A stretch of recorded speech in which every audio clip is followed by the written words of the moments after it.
So, some of the best advice I got lately was the difference between winners and losers. And generally, when people talk about the difference between winners and losers, they mean money.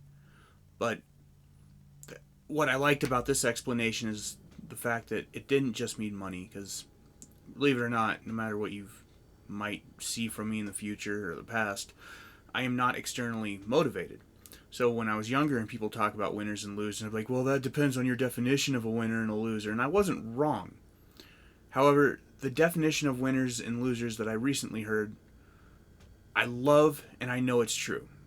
And I accepted it. And I think about it every day to motivate myself to try harder.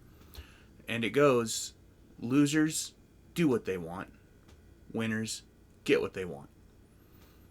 Now, maybe you've heard that before.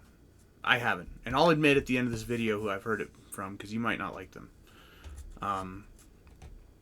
But the more you think about it, there's so much truth in that one little statement.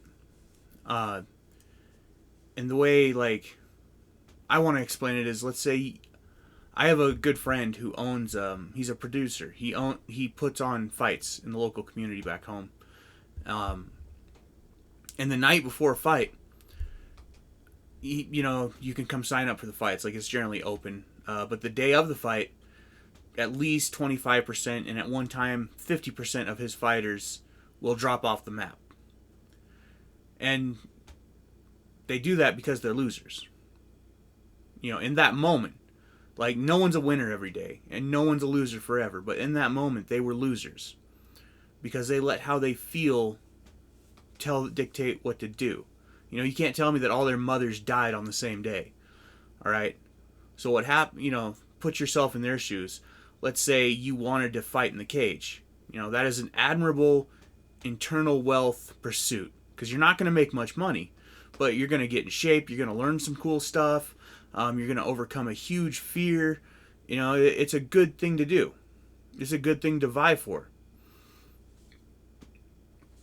Now, let's say you get to the night of the big fight and logic kicks in.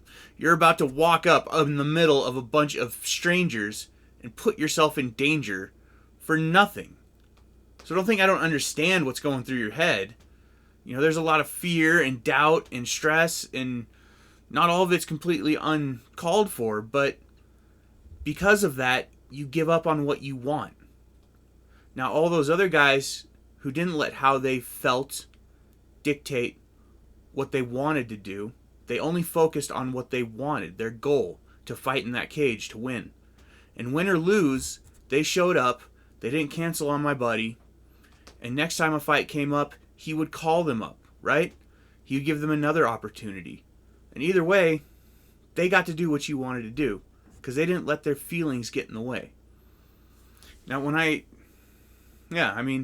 keep riffing on that, but that's the truth. That's an awesome quote. I hope you get as much joy and usefulness out of it as I do.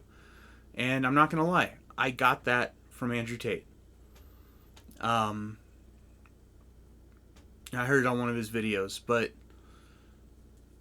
yeah, that kind of goes back to another, a recent TikTok I posted where I told, I said, if they have more than you, they know more than you. So maybe don't disregard advice from someone just because you don't like them as a person. And that's the truth. I'm not in Tate's, little groupie gang, but if someone has more than you should listen to what they have to say. Human arrogance is just astounding. Half the time when people stand around someone who is superior to them in many ways, instead of asking questions or learning from that person, they try to compete with them. Or if they're too far ahead of them, they try to tear them down and blah, blah, blah, blah. But either, try to stay away from that. Don't be arrogant. Arrogance is one of my sins. And I'm trying actively to keep people away from committing it.